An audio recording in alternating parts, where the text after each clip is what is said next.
Pipers'Persuasion. It is 19th of January and the year is 2015. Through in Aldreekie, so I've got a tie on. And the place in Aldreekie I'm at is an old pile of stone called the University of Edinburgh. And we're through here this morning to speak to Dr. Gary West about his studies here, his work here, and also his various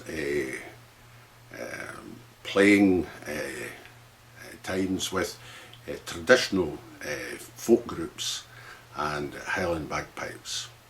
Also has a knowledge of Gordon Duncan and various others. So not in any particular order, we'll just ask Gary to begin to tell us about his early life in piping. So as usual, sit back and enjoy. Well, Alan, my first memory of bagpipes, I suppose, was I was very young, and it was seeing and hearing the Vale of Atholl Pipe Band march down the street in Pitlochry. So I was brought up in Pitlochry, and I don't even remember this really, but my granddad used to take me down, watch the band doing their parades. They had Highland nights a couple of times a week in the summer, and I just loved the sight and sound of this thing, and apparently I said, I want to do that. And I must have been 3 or 4 or whatever. And at that time the Vale wasn't graded, even it wasn't a competing band, it was a local parade band, I suppose you would say. I had some good players in it, but what time of what decade was it? So this was, I was born in 66, so this would be, I suppose, just 1970, 1971 or thereabouts, when I was first sort of hearing this amazing spectacle called a pipe band, you know. Right. And so that's where I first got hooked, I suppose. And just at that time, I think maybe 73 or thereabouts, I was 6 years old anyway, so a bit earlier, 72, maybe 73. Ian Duncan, who was only maybe in his late teens at the time, took over the Vale, and the old pipe major Alan Cameron retired from the band. But he stayed on to basically start a youth policy, because it was a fairly, I suppose the age profile of the band was quite elderly generally. And Ian obviously was ambitious and very good player, and he knew that the future was kids, basically. So I remember this so clearly. My mum coming in, having gone down for the messages down the street, and saying, I saw a wee sign in the shop window saying, pipe band's taking on kids, free lessons, do you want to go? I said, well, aye, I want to do that, aye. And I was 6, as I said, maybe nearly 7. So I went along, and it was Alan Cameron who was teaching chanter. And I remember the first week, I had a wee job getting my pinky onto the bottom hole. Was it standard chanter? Standard chanter. And Alan said, well, take it home this week.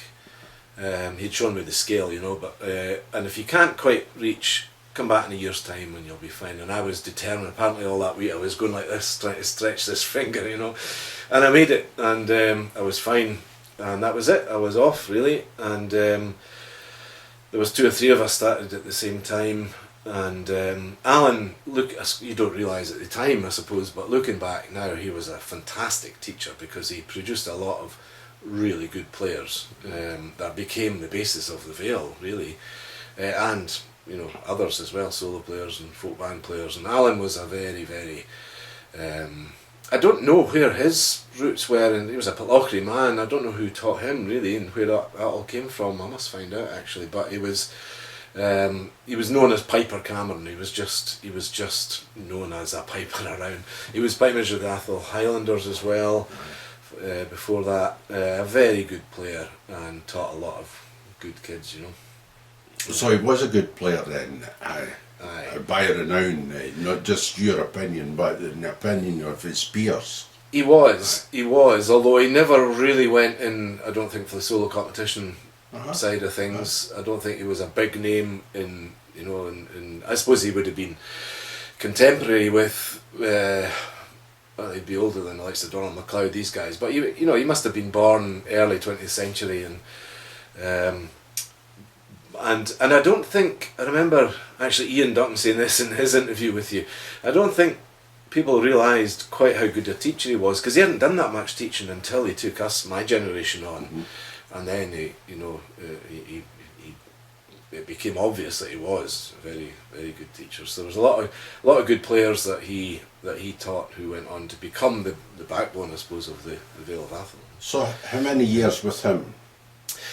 Well, I was, I suppose, 4 or 5 years probably with him. Or is it more, is it the better question of the two, how long were you with the Vale? Yeah, well, so the idea was that he took us through the chanter, got us doing the basics, got us up and running on the pipes, got us competent as players at that sense, and then Ian kind of took over from there once we got in the Vale. So I actually joined, I remember I joined the Vale of Atholl in 1975. I played 4 Highland nights with a golf tee instead of a reed.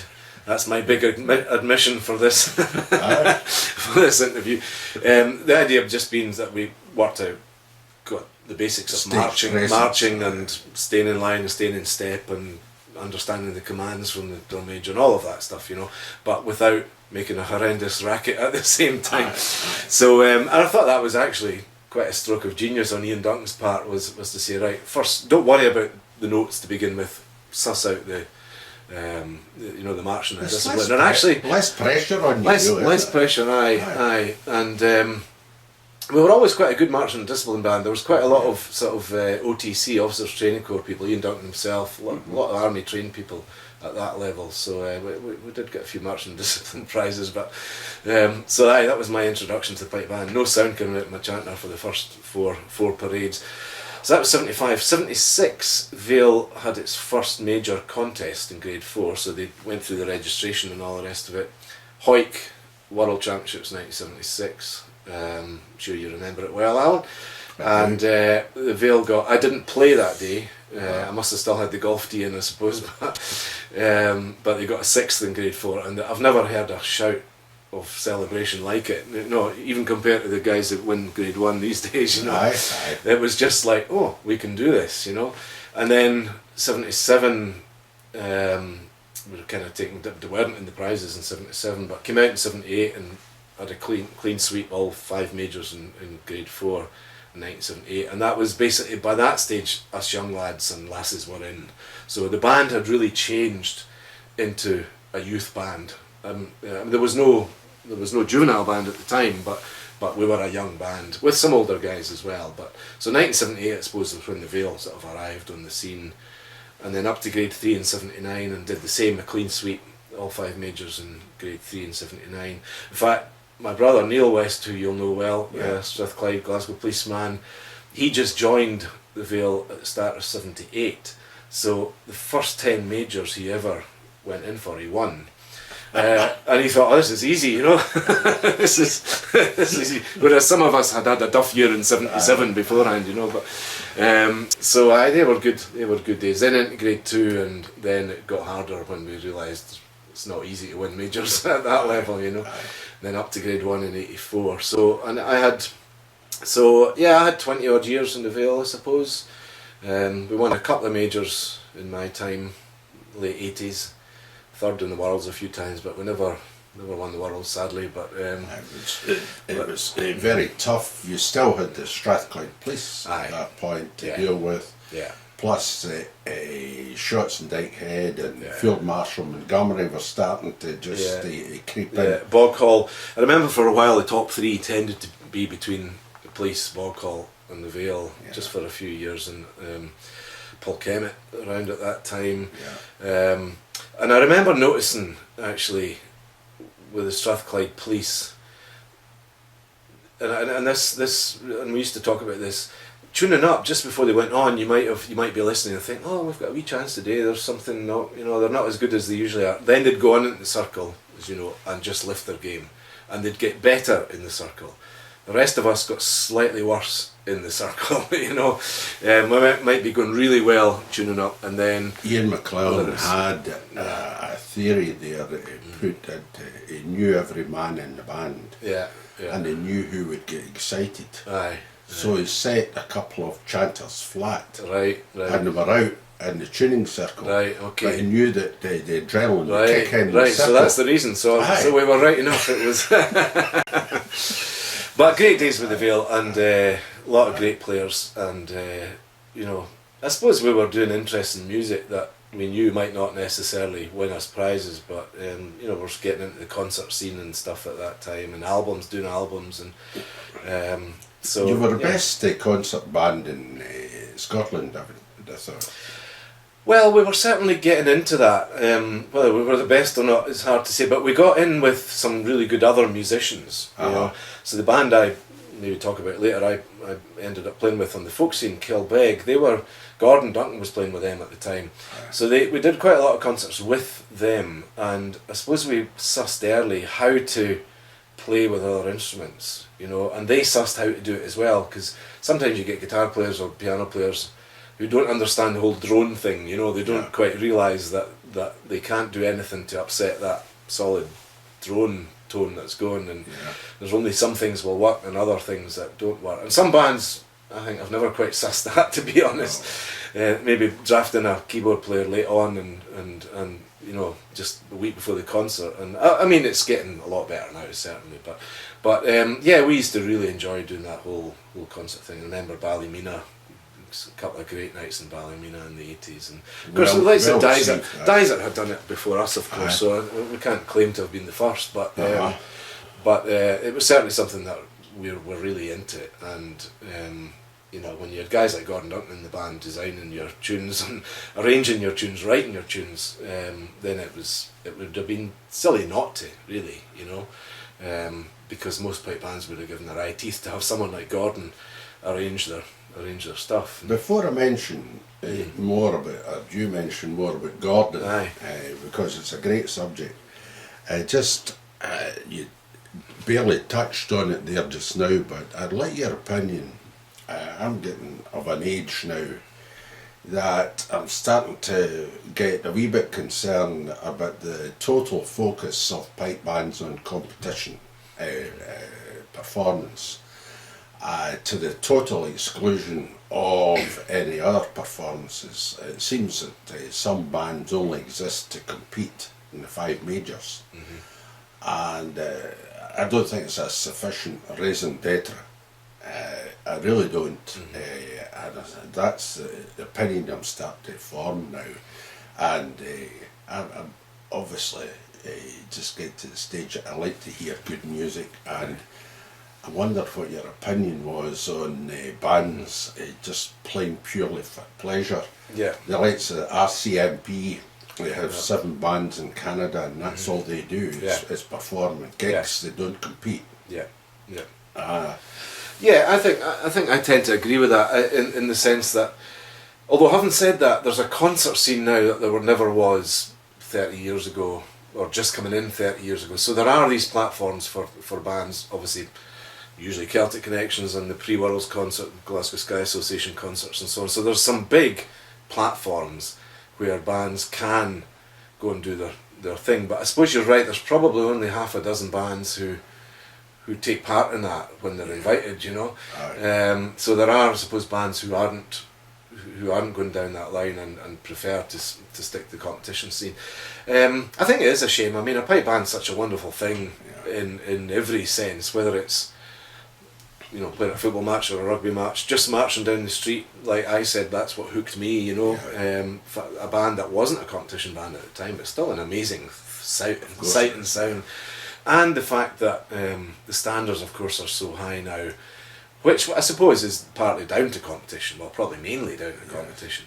That so it's a double-edged sword, I suppose, this real emphasis on competition. There's no doubt that the music and the standards technical standards have got way above, you know, so the sound that would have been winning the Worlds in 1980, you know, would be probably a grade 3 sound now or whatever. It's there's no doubt that the standards have gone up, but I think it is a shame if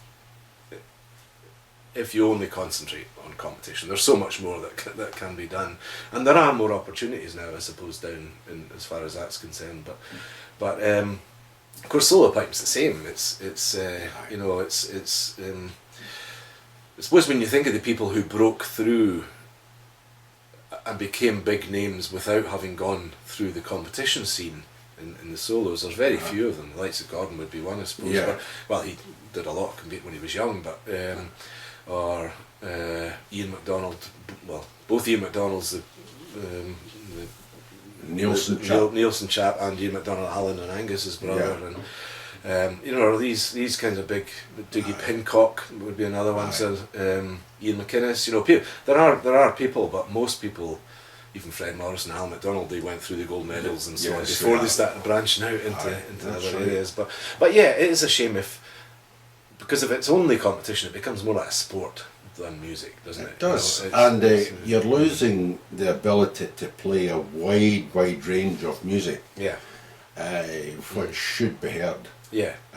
By the public. Yeah, I often talk to pipe majors and ask them if they would like to see more concert style playing come into the competition circle, and they all, to a man, say yes, and yet we've never quite got there, you know. A lot of people say, yeah, keep the March of Spain real the same, but you know, open up the medley for you know, so that you don't say have to march into the set. You don't have to start with 2 3-piece rolls. People can stop and start and stagger what's happening. I don't think we should start adding other instruments, you know, to the, you know, guitars and stuff to the competition scene. But just maybe the Britney scene where they've got the huge orchestras of 50 or 60, which is a bombards fantastic and sound. everything. Yeah, you know, the Britney thing's a fantastic sound. I don't think we should go down that route.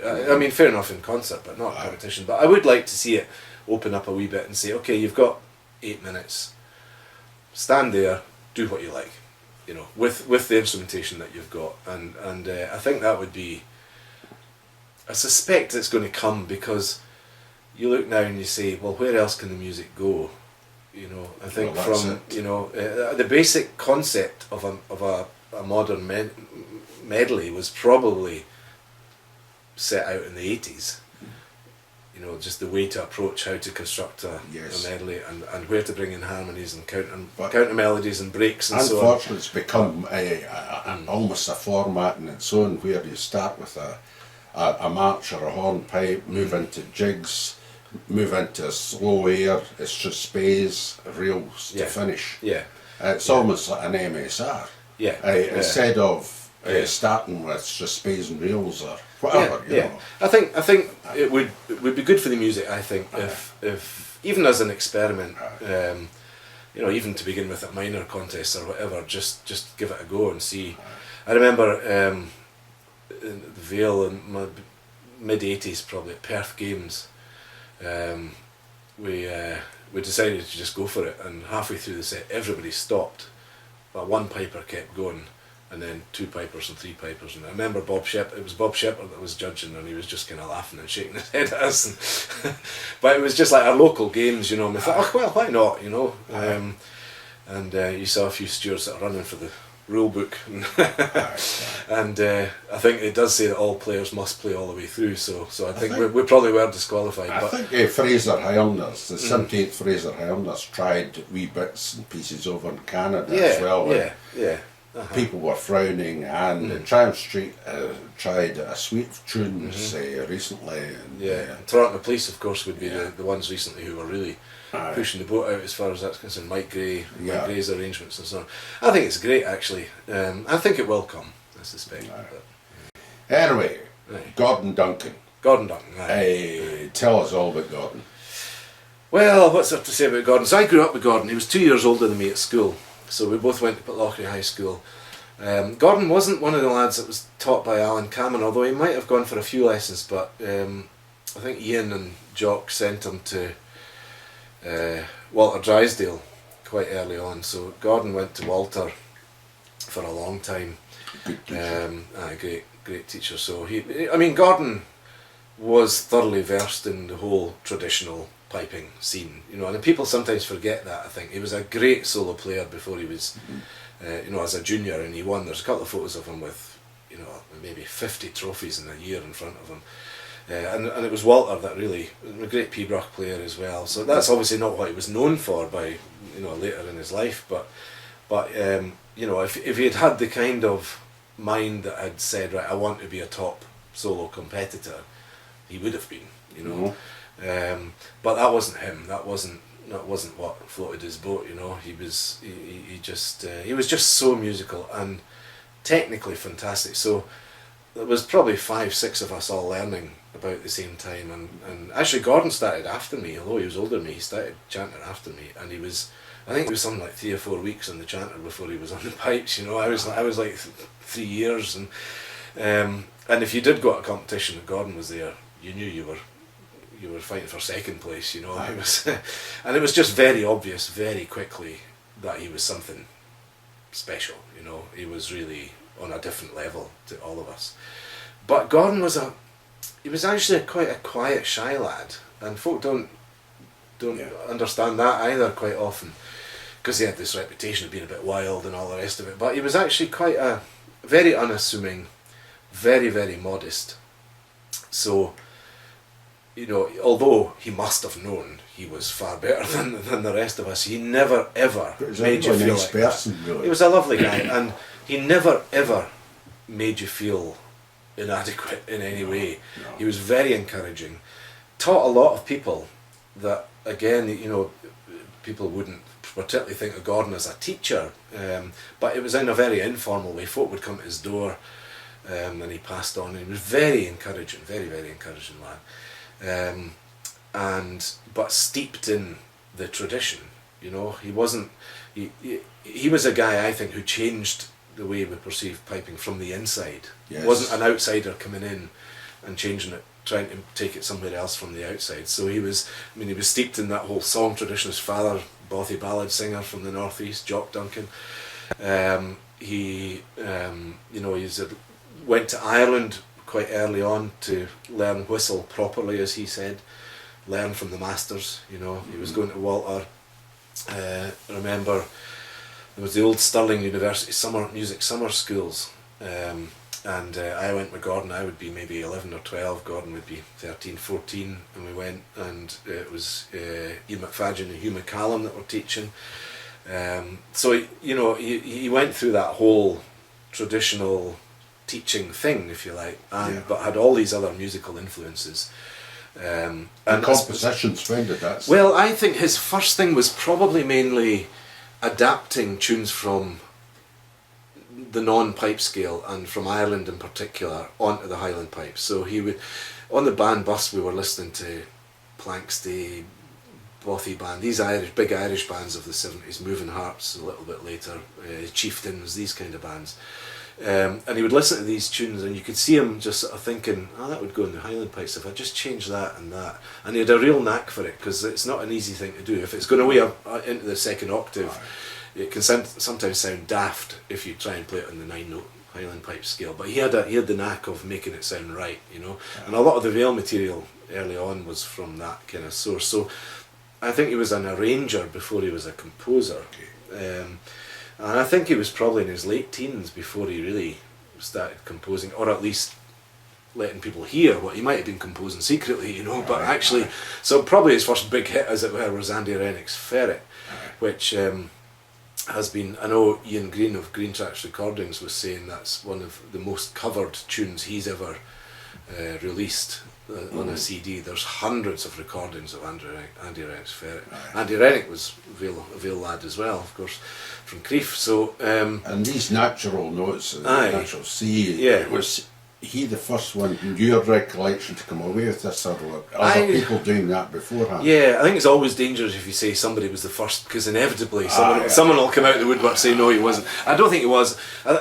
You know, there was Gordon and Alan MacDonald and Fred Morrison, who were a kind of threesome at the time, who used to go to Lorient together and compete there, and they between them they were doing a lot of sort of experimenting, and who's to say who was doing what first. And before that, I'm sure, I mean, there was guys like Alan MacLeod playing in you know, that band Alaba in the early 70s, and he was probably one of the first sort of rock pipers, you know, and I'd be surprised if he wasn't slipping a few C naturals in and stuff. And so I'm not sure Gordon was the first, but that must have been one of the first pipe tunes that was deliberately composed with a C natural. Andy Rennick's Ferret, you know. I mean, people might have been adapting other tunes, but I suspect that was one of the first, certainly. But Gordon, I don't think he set out to be radical. He just had a brilliant ear, and if he would try things, and if he thought, well, that works, he would use it, and if it didn't, he wouldn't, you know.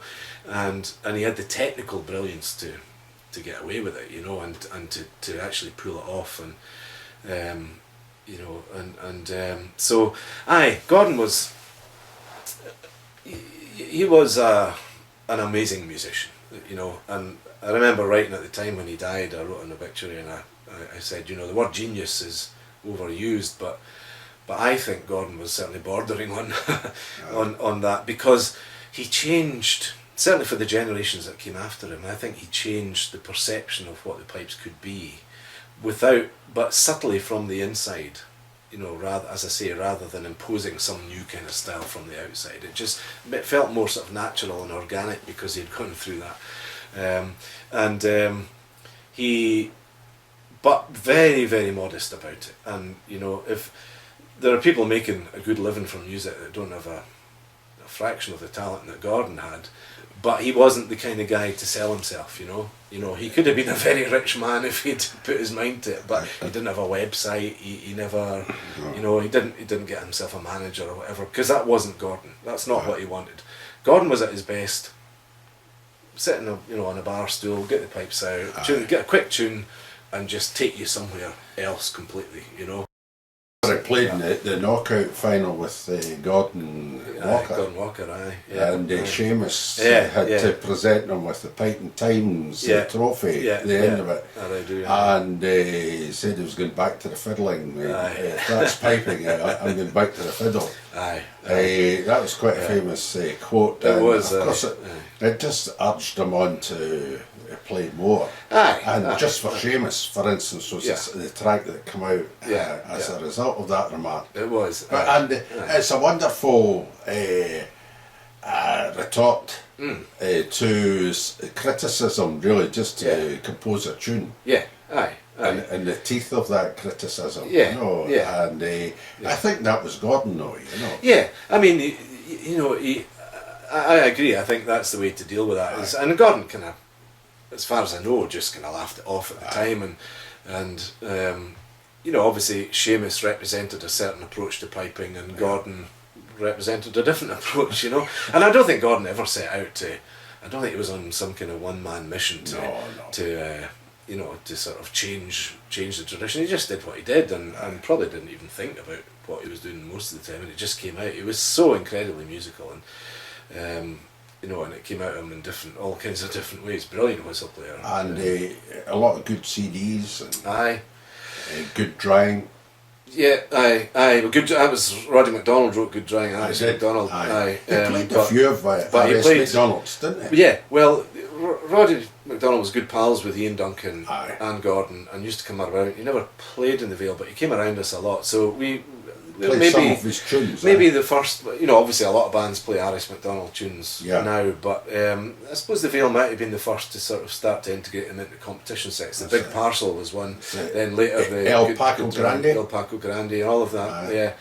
Another great composer, Roddy, and so yeah, I mean, I suppose there was a lot of influences that weren't just Gordon by any means coming into the Vale in these days, and but good days. So Gordon, I mean, obviously it was tragic when he died, and I think. Understand that you played at the funeral. I did, yeah. Well, I joined the Atholl Highlanders by then, and it was the Atholl Highlanders who were on duty, as it were, in terms of pallbearers. Gordon was very proud to be an Atholl Highlander. I suppose that was his sort of traditional end of things, you know. And Ian, obviously, pipe major of the Atholl Highlanders, so I was there anyway, and Ian said, would you play the... I suppose because I grew up with Gordon, and others did too, of course, but... so I was very proud, actually, to do that, and it was a very difficult task. Played the Sleeping Tune, which is a beautiful tune that Gordon wrote, and I just played it in front of the hearse as it left the church, sort of thing, and Fred Morrison played across at the graveyard. It was I was very proud to do it, but it was hard. One of the harder gigs I've had, but thankfully the pipes were going really nicely, and I got the drones in tune, because it could have been could have been not so good, but it was it went fine, and of course, Okay. yeah. So very sad, Right. sad days. I think we change a subject now, Yeah. and I think the audience would like to know something about the man behind the pipes, and we're sitting in Edinburgh University, Yeah. and I've got to say why. Why? Aye. So you studied and you ended up here, Aye. and you've got a doctorate, and you've got other qualifications, no doubt. Could we run through these and how you led up to these qualifications, studies, and what you've done with it? Yeah, well, the day job, as you say, is here in the university. I'm a lecturer, researcher here. I suppose that starts quite early on too, because I came to Edinburgh when I was 18 to go to university. No idea what I wanted to study, but I knew I was better at words than numbers, so I was going to do English literature, and then I discovered this thing called the School of Scottish Studies. Actually, Neil, brother, had done 1 year there earlier. He was about 3 years ahead of me at Edinburgh University, and he had discovered it first. And guys like Hamish Henderson were around then, and he said, "Oh, it's great. They just talk about folk music and folk stuff and folk tales and folklore and all of that stuff, and you get you get qualifications in it, sort of thing." So that sounds good. And I'd done some Gaelic. I'd learnt Gaelic at school, but not very fluently. I did it up to higher actually. And so I came here to Edinburgh and did Scottish history and Gaelic and this subject called Scottish ethnology, which is what the School of Scottish Studies taught. And I had no idea what that was. I'd never heard of it really, but this was what it was, teaching about traditional music, traditional folklore, folk culture, where it all came from, all of that stuff. So I signed up to do that course, and they'd only just invented a degree in it actually, just as I was arriving, which was really handy. So I did a degree in Scottish history and ethnology.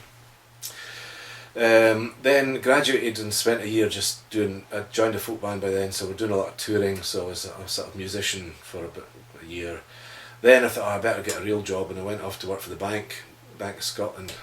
Hated every minute of it. I couldn't count, so that didn't help. I was a rubbish. How long did you last? last? I was a rubbish banker. I lasted about a year and a half. Aye. But I could never get my money to balance at the end of the day. So, so I knew quite early that wasn't for me. And I came back to university to do a PhD. And by that stage, I was playing in folk bands and I was on the road a lot. And I thought, well, if I could probably manage a PhD while I'm touring, sort of thing. And so I did a PhD in farming history of Perthshire. Actually, it wasn't anything to do with music, but my father's people were all farm labourers in the bothies around Perthshire, and I used to love their stories of the old days and working with horses. And they were all in the secret society of horsemen and all of that stuff. Horse whisperers, all that side of things. And I was fascinated by the old days, and the fern tunes and bothy ballads and all that stuff. So my PhD was actually about sort of social history of farming in Perthshire. And then I got a job as a researcher on a 1 year, well, it was a 2 year contract, but when I was just a year through it, a lectureship came up in the School of Scottish Studies, which I applied for and got, which was 20 years ago this year, I think. So in the last 20 years I've been a full-time academic, really, and just doing music on the side. I really enjoy it. So it's teaching and about... the doctorate? So I finished the doctorate eventually in the late 90s. On the same subject? The doctorate was the PhD. So I got a PhD for talking about ferm horses, more or less. Did a book based on that. That's the day job. It's teaching lots of students from all over the world come here to Edinburgh. Some of them are maybe coming here to do different degrees, history, medicine, anything, but they like to learn about Scotland while they're here. So what are the main subjects that you're teaching here? I'll teach, I suppose it's slightly more at the sort of what you'd call the sociology end of stuff, about identity and traditional culture and heritage, how we sort of construct our ideas of the past and sell it to tourists, and whether that's true or false or what have you. We do some traditional music courses. I supervise quite a few PhD students, some of whom might be doing piping based subjects or various other themes. We do some online teaching now, distance learning teaching of folk who could be anywhere in the world who want to learn about Scottish culture and heritage, and a lot of the money that you get into university is from research grants. So I run a thing called the European Research Centre as well here. That's so it's a pretty full-on job in terms of the day job. That interest have been vastly increased prior to the referendum last year? Or? Aye, there's been two big spikes, I would say. In the 90s there was what we called the Braveheart factor. Okay. So after Braveheart came out, we found our student numbers peaking, for a few years. And then, the referendum, there was a lot of interest in the referendum. So I taught a course there just before Christmas that had 130 students on it, and we talked a lot about the referendum and all of that stuff. So I enjoy that whole academic side of it. I suppose I had to make a decision in my early 20s about whether to be a full-time musician or go down the academic route. And I thought, well, if I do the academic route, I can still do music. And you can still enjoy the music. And still enjoy the music and not have to try and make ends meet from the music, And even in those days, there wasn't the market for traditional music that there is now, even, you look at Celtic Connections, and that was only just starting when I was making that decision. In fact, it hadn't started when I was deciding whether to go, which route to go.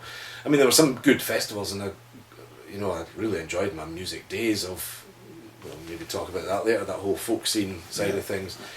But I thought I should probably have some kind of stability, so I came down the academic route and not regretted it, actually. I've really enjoyed that side of teaching.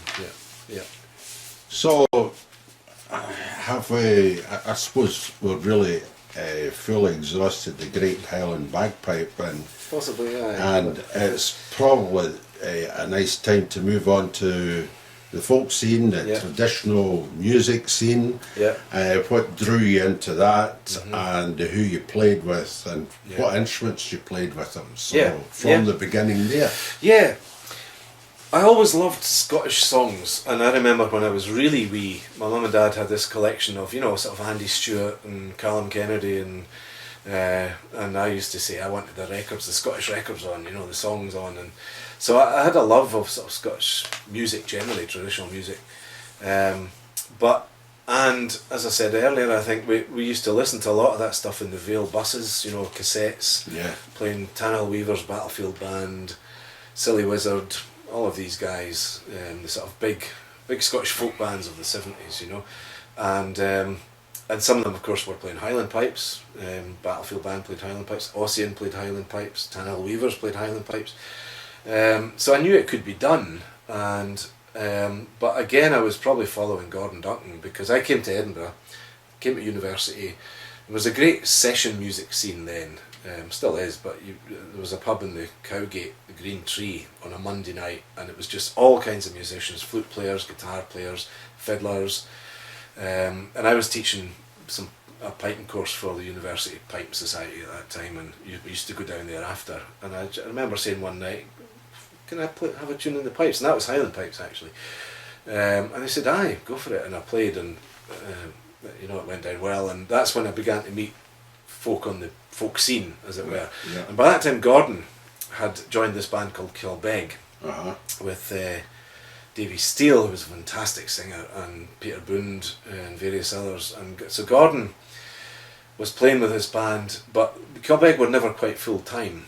They all had other jobs, and Gordon got the call from the Tannehill Weavers, did he want to go and join them? And they were a full-time band, touring a lot, and Gordon said yeah. So he said to me, do you fancy having a wee go at replacing me in Kilbeg? And I knew some of the Kilbeg guys by then, so I said yes. So hard shoes to fill, Gordon Duncan's, my first thing was to try and simplify some of the sets a wee bit. I managed to ferret right enough, but I loved it, and I just that was '88, I think. So I played with Kilbeg for a dozen years, 4 or 5 CDs, toured a lot in Europe, North America, played some great gigs, got to see the world. I mean, I'd seen a lot of the world through the veil, but in a different way, you know, just more playing in clubs and theatres and stuff rather than sort of parades or whatever. And I loved it. It was great, and I was hooked. And I also took to the small pipes at that time, which was that bellows? Bellows pipes. Uh-huh. Aye, Lowland. They've got different names, but small pipes. And actually, there's a story there because I took Bell's palsy when I was 21, which is a sort of paralysis of the face. They don't know what causes it, but it's a sort of viral thing. And I couldn't blow the pipes. And it was a good 6-7 months I just couldn't play at all, and I was a whole year out from the veil. And I was really worried because sometimes it just doesn't come back, you know. And that I thought, oh, well, if I can't blow, I'll try these bellows things, you know. So yeah, my granny died and left me £500, which I thought, right, I'll buy a set of small pipes, which is exactly the cost of them. So it's nice. I still play these small pipes made by Hamish Moore, so they're my granny's legacy, if you like. But that opened up a different world because suddenly you could play in sessions without drowning everyone else out. You could accompany songs and such like, you know, and play with singers without having to worry about PA and all of that kind of stuff. Yeah, the combination of getting into Kilbeg and discovering the small pipes, the bellows pipes, set me off on a different road, I suppose. And I remember in the early 90s, I was living in Edinburgh, going up to Perth for the veil practices all winter, but then not managing to make many of the majors in the summer because I was away on the road a lot. And so that's when I decided, right, I was better concentrate on one or the other, and I plumped at that time for the folk band scene, and was still considering at that time whether to make a career of it, you know.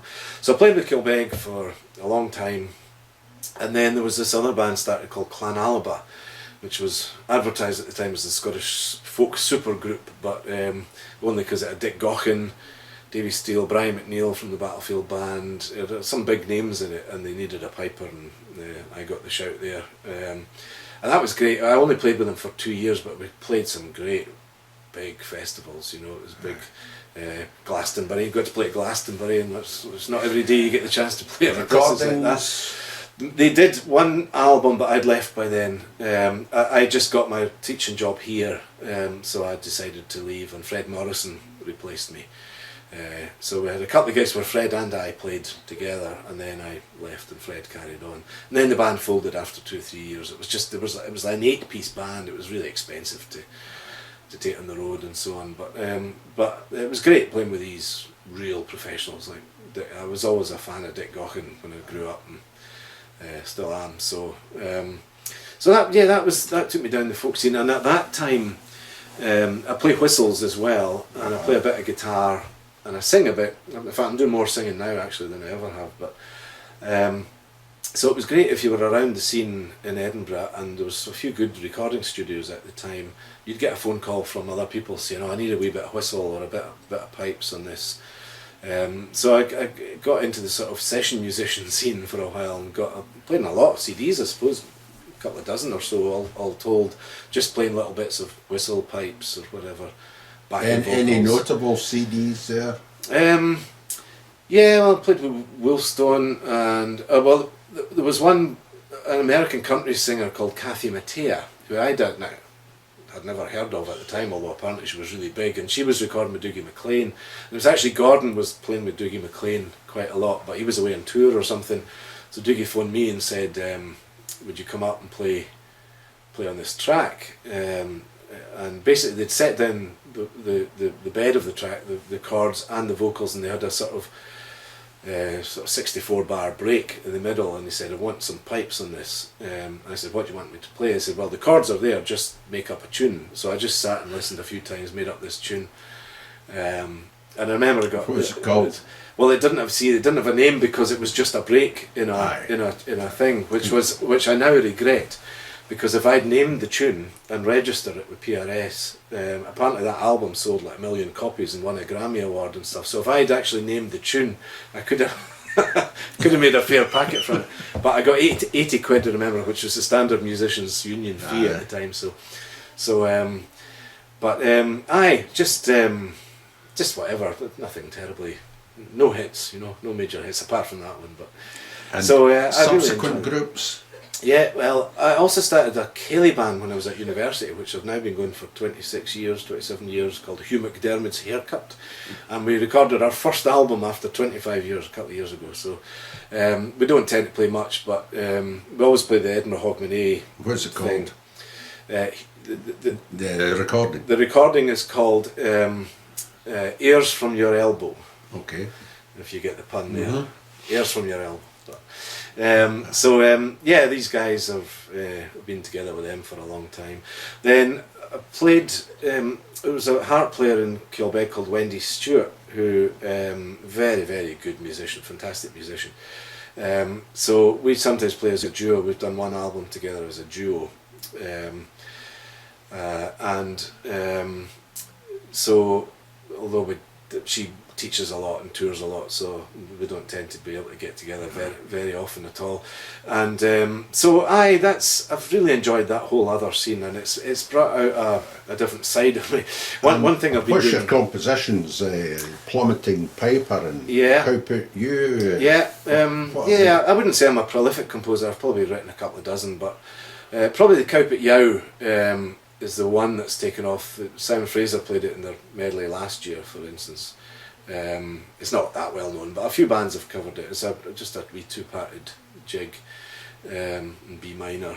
And Plummet and Piper, I wrote that after I fell off Mull.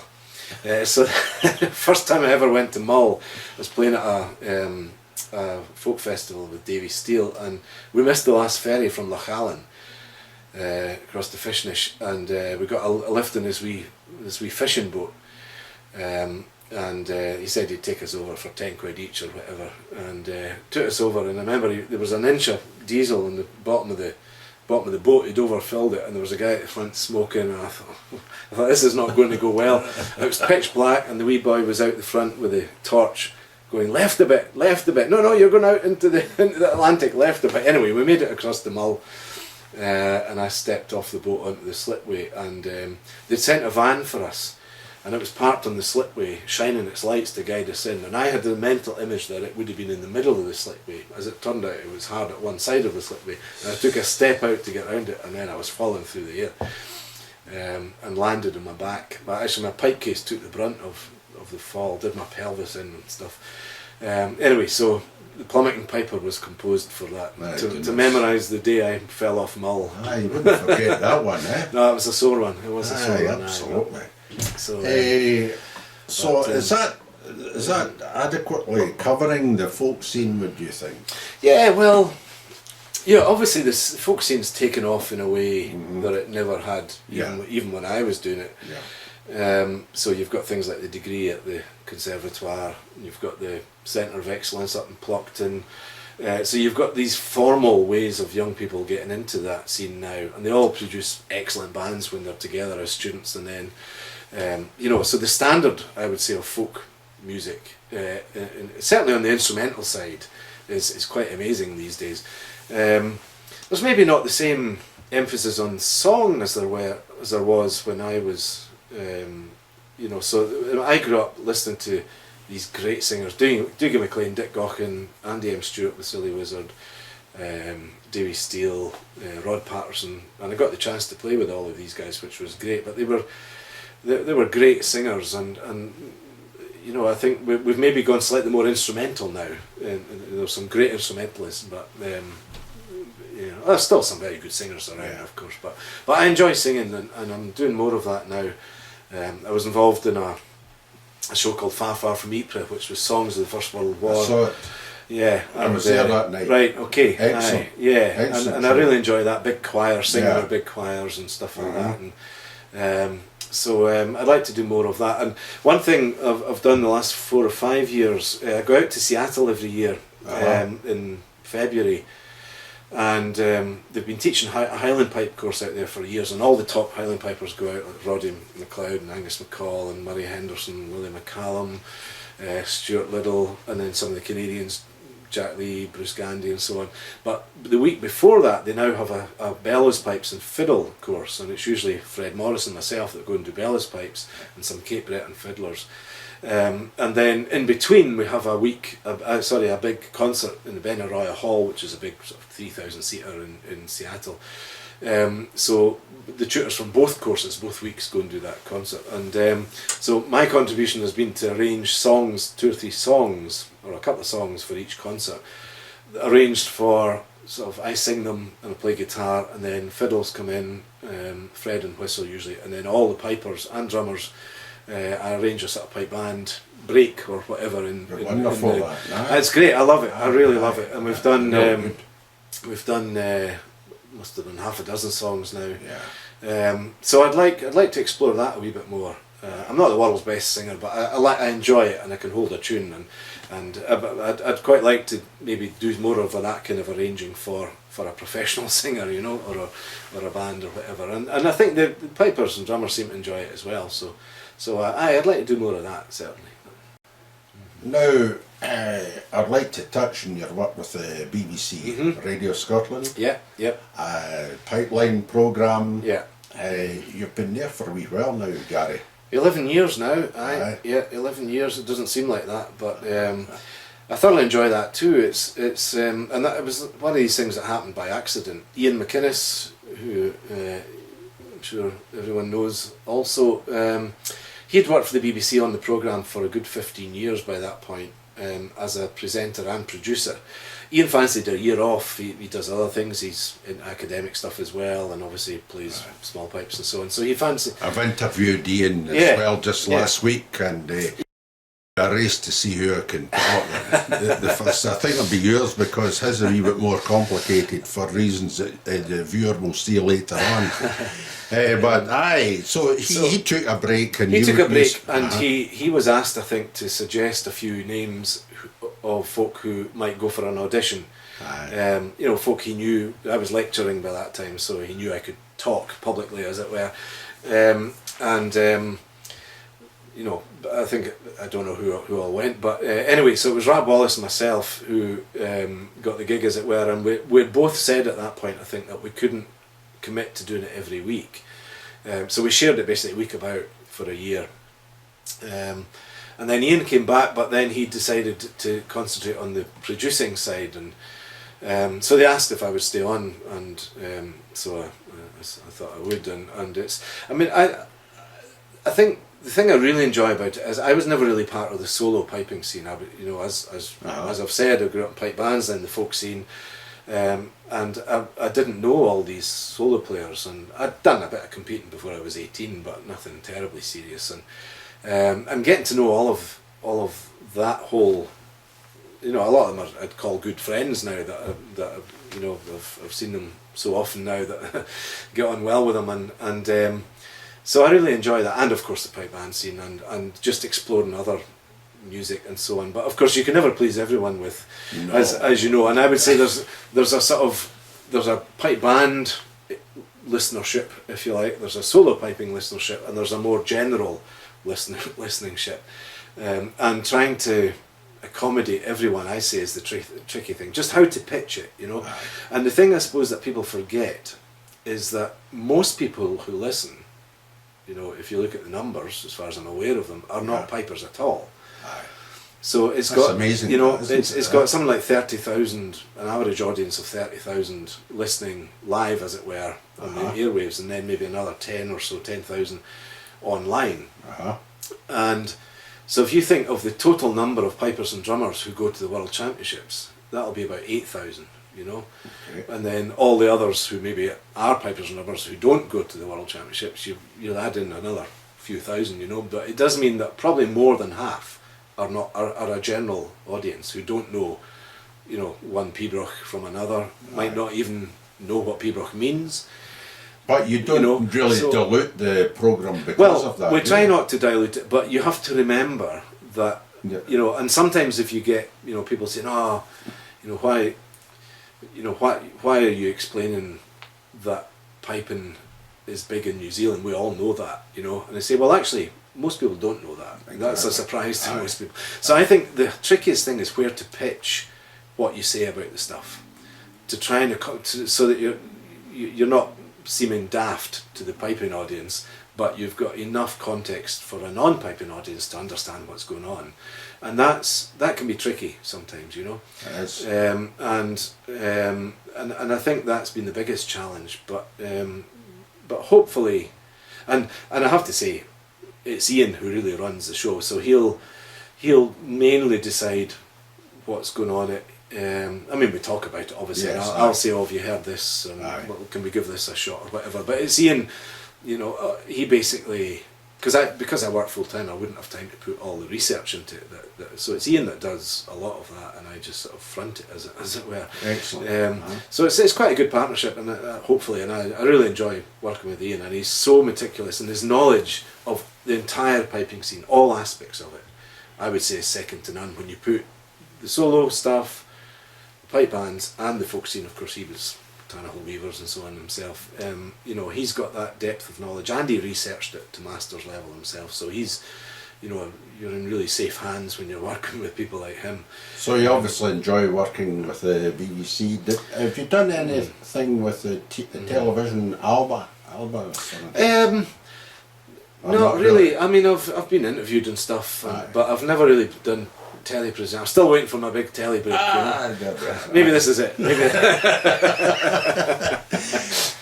Hey, Gary. Yeah. I think I've thoroughly enjoyed the conversation with you. I have too. Yeah. It's been wonderful. Learned a lot myself, as I usually do when I'm doing these interviews.